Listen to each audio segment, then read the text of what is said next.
तो वसीम, क्या संदेश देना चाहते हैं आप? संदेश में यही देना चाहता हूँ अपने शहर की आवाम को कि हम लोगों ने आपके चैनल के माध्यम से पहले भी कहा है, भारत सरकार जी अनेकों योजनाएं दे रही है जी, लेकिन उसके लेने के लिए, योजना को लेने के लिए कागज का होना बहुत जरूरी है जी। तो जिसके जितने भी डॉक्यूमेंट्स बन जाए वो बेहतर है।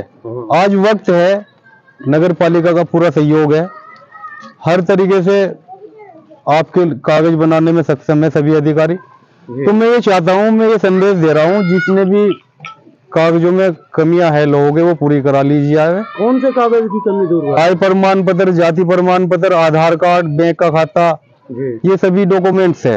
अच्छा। किसी भी योजना को लेने के लिए ये जरूरी है। राशन कार्ड हो गया तो। और इसके अलावा मैं ये संदेश देना चाहता हूं कि आज अंसारी समाज जागरूक है। पहले बहुत सरकारें आई गई, लेकिन इस दौर के अंदर बहुत सोच समझ के वोटर वोट दे रहा है। तो मैं चाहता हूं आगे भी इसी तरीके से सोच समझ के अपने प्रत्याशी का सिलेक्शन करे। अभी लोकसभा का चुनाव सामने है और फिर विधानसभा भी आती है, तो हमें ये देखना है किसने हमारे क्षेत्र में कितना काम किया है।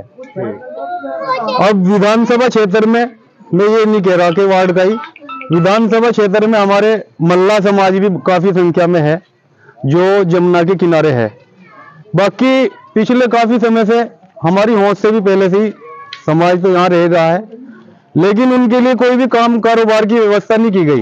वो लोग आज इतने मजबूर है, पहले गंगा पे जाते थे, अब वो नेपाल तलक के जा रहे हैं अपने बच्चों का पेट भरने के लिए, काम करने के लिए। लेकिन कभी किसी एमपी ने, एमएलए ने उन लोगों के लिए कोई काम की व्यवस्था नहीं करी। और इसी तरीके से अंसारी समाज है, ये हमने सुना है कि जिसकी जितनी संख्या भारी उसकी उतनी हिस्सेदारी।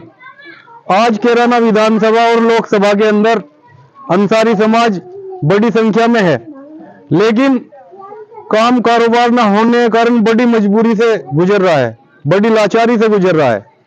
ये ईंट बनाने का काम कर रहे हैं तकरीबन 50% अंसारी समाज के लोग, बुनकर समाज के लोग, क्योंकि और भट्टे पे काम करने वाले के बच्चों का कोई भविष्य नहीं होता, ना उनका कोई भविष्य है, ना उनके लिए कोई स्कूल की व्यवस्था है और ना कोई पढ़ाई लिखाई की व्यवस्था है।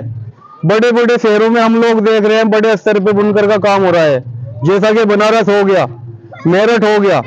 लेकिन हम सरकार से यही मांग करते हैं कि बुनकर समाज के लिए पश्चिम उत्तर प्रदेश के अंदर, खास करके कैराना के अंदर, कि कोई इनके लिए इस तरीके का काम दिया जावे जिससे अपने बच्चों को पाल सके। तो एक चीज पूछना चाहते हैं, क्या 2024 में आपका रुझान किस पार्टी की ओर रहेगा? देखिए, ये तो समाज ही फैसला करेगा, लेकिन का कैराना क्षेत्र विकास से अछूता है जी, इसमें विकास की कमी है, अगर शिक्षा की कमी है, और जहां आप मल्लाह समाज की बात कर रहे हैं और साथ में बात कर रहे हैं अंसारी समाज की, तो क्या वर्तमान सांसद महोदय ने कोई योजना आपके कैराना लोकसभा या कैराना विधानसभा को दी? देखिए, अब से पहले क्या हुआ ये तो नहीं मैं जानता, लेकिन मैं आने वाले समय के लिए लोगों को जागरूक कर रहा हूँ, ये समझ सीधी सी बात है। जो सांसद महोदय हैं वर्तमान, मैं उनके बारे में पूछ रहा हूँ, उन्होंने आपके क्षेत्र को कितना विकास दिया? मैं यही तो कह रहा हूँ, अब से पहले क्या हुआ मैं उसके बारे में कुछ नहीं टिप्पणी करना चाहता। बाकी आने वाले समय में हम लोग जो अपना एमपी चुनेंगे, अपना विधायक चुनेंगे, उसके सामने अपनी बात रखेंगे। और मैं पब्लिक को ये संदेश दे रहा हूँ आपके चैनल के माध्यम से कि सोच समझ के वोट दे, कि कौन हमारा विकास कर सकता है, कौन हमें बेहतर रोजगार दिला सकता है। तो इसीलिए मैं आप सभी लोगों से अपील कर रहा हूँ साथियों, ये बहुत अंसारी समाज के एक बहुचर्चित व्यक्ति जो सुनाई में आ रहा है, जो सूत्र बताते हैं कि उन्होंने एक लोकसभा प्रत्याशी जो हैं उनसे कुछ सौदा भी कर लिया है अंसारी समाज का ही।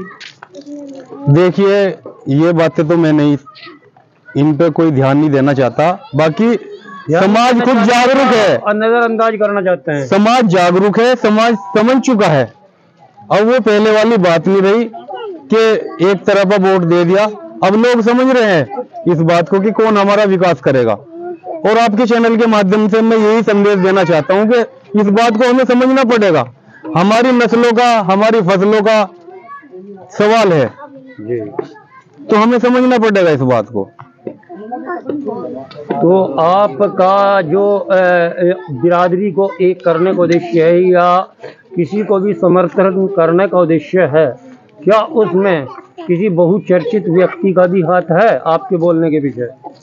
ये तो सिर्फ मेरी अपनी व्यक्तिगत सोच है, क्योंकि मैं वार्ड नंबर 23 से सभा से चुना गया हूँ। जहां तक मैं समझ रहा हूँ, लोगों का दर्द देख रहा हूँ, लोगों की मजबूरियां, लोगों की परेशानियां, लोगों की समस्या देख रहा हूँ, ये मेरे खुद पे खुद दिल से निकल रही है। इसमें मेरे पीछे किसी का कोई हाथ नहीं है। जी, जी, बहुत बहुत धन्यवाद।